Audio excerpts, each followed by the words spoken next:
Hello friends, welcome to my channel. जैसा कि आप देख सकते हैं, ये सामने ये मेरा टमाटर का पौधा और ये देखिए कितने गुच्छों में टमाटर लग रखे हैं। ये देखो, और मैं ये मेरा टमाटर की सबसे बढ़िया वैरायटी लगाई है, मैंने चूज़ की है जिससे इसमें ज़्यादा फ्लोरिंग और फ्रूटिंग आई है। देखिए छोटे छोटे फ्लोर कन्वर्ट हो रहे हैं फ्रूट्स में, ये देखिए।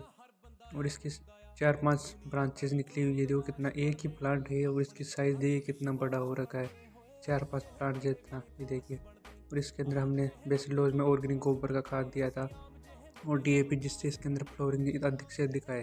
ये देखिए आप। Thank you for watching my video. If you like please subscribe. Radhe.